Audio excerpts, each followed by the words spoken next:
Bismillah. Assalamualaikum warahmatullahi wabarakatuh.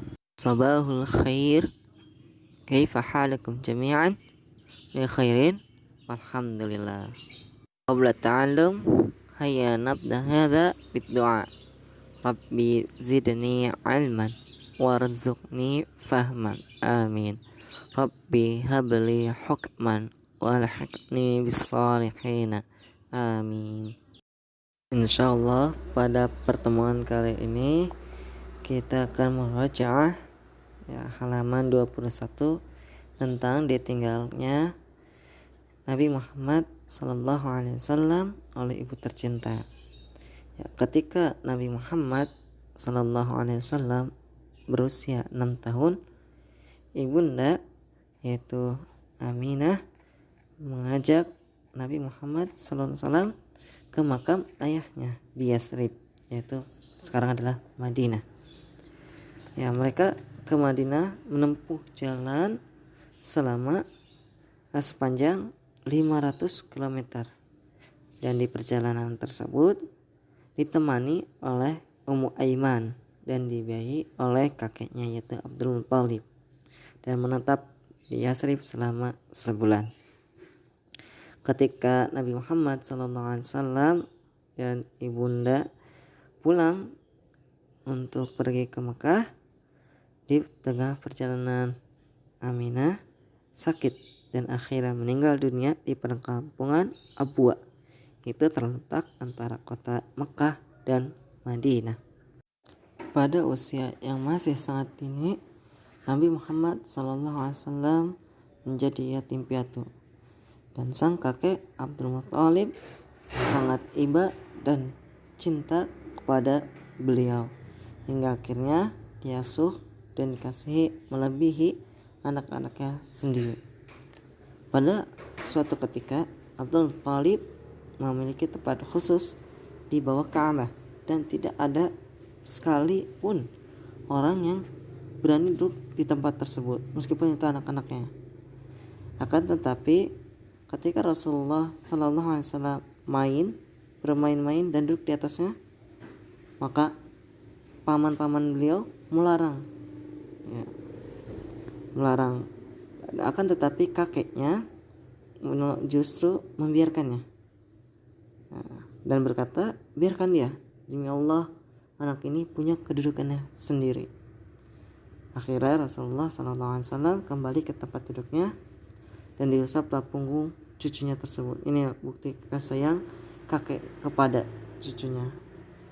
Dan kasih sayang tersebut tidak lama, hanya sekitar 2 tahun. Ketika Rasulullah berusia 8 tahun, kakeknya meninggal dunia di Mekah. Dan sebelum wafat berpesan agar dirawat oleh pamannya yaitu Abu Thalib. Ketika Rasulullah Sallallahu Alaihi Wasallam berada dalam asuhan pamannya, beliau sangat dicintai dan pamannya merawat bersama anak-anak yang lain, bahkan lebih disayangi dan dimuliakan. Sampai tidak kurang selama 40 tahun beliau selalu dirawat, dilindungi dan dibela oleh pamannya. Ketika diangkat menjadi rasul pun pamannya masih melakukan hal tersebut. Ketika Rasulullah Sallallahu Alaihi Wasallam berusia 12 tahun, beliau ikut pamannya Abu Thalib berdagang di negeri Syam. Sesampainya di perkampungan Basrah, disambut oleh pendeta Buhairah.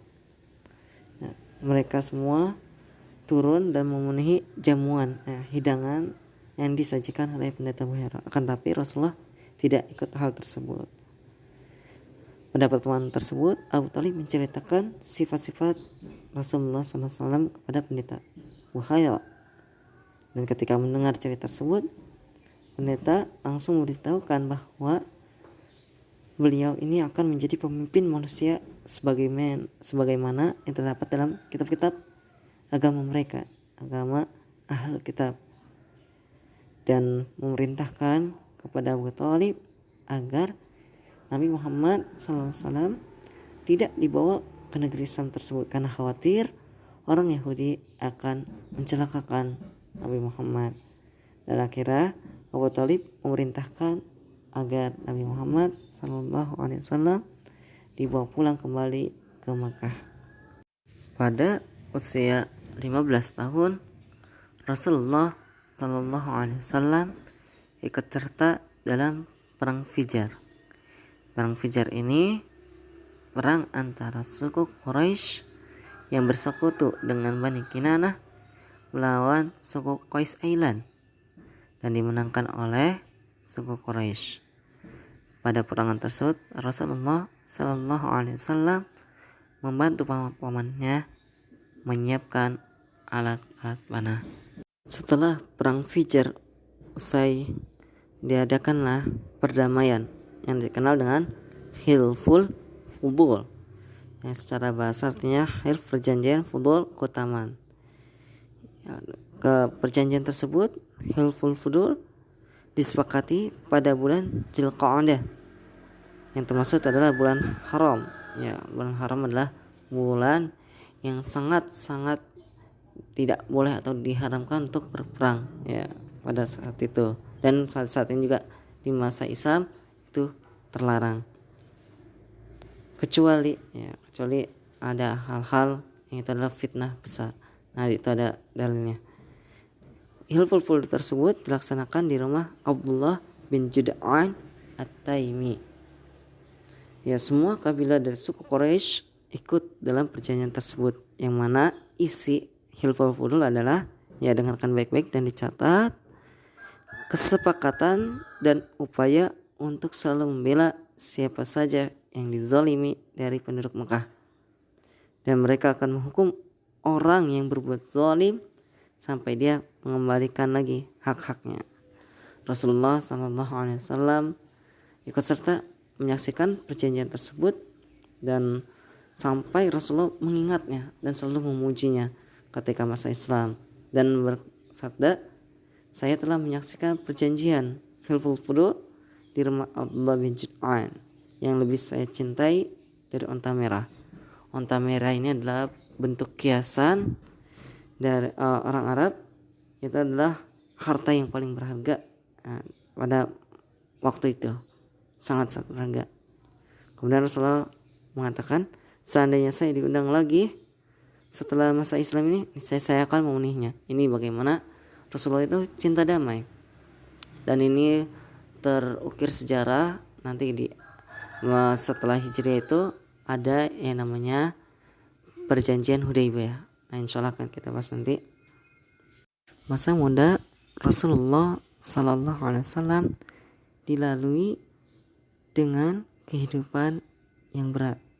Untuk memenuhi kebutuhan hidupnya, beliau mengembala kambing penduduk Mekah demi mendapatkan upah.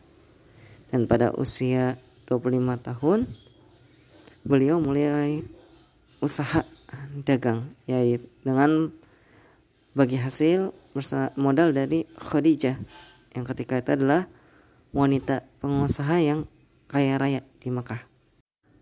Mendengar kejujuran dan budi pekerti beliau, maka Khadijah mengamanahkan barang dagangan yang tidak pernah ditawarkan kepada orang lain untuk dibawa dagangan tersebut ke negeri Syam. Maka berangkatlah beliau disertai budak Khadijah yang bernama Maisarah. Maisarah ini nama laki-laki ya. Dan beliau berangkat bersama Maisarah dan membawa dan menjual barangan dagangan milik Khadijah. Setelah sekian lama berdagang di negeri Syam, Rasulullah SAW kembali ke Mekah dengan membawa keuntungan yang berlimpah, yang sangat banyak.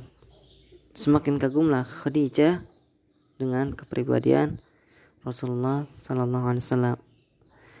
Dan juga Maisarah menceritakan tentang budi pekerti, kejujuran dan kecerdasan yang dia saksikan selama perjalanan. Dan Khadijah mendapatkan apa yang dia cari selama ini.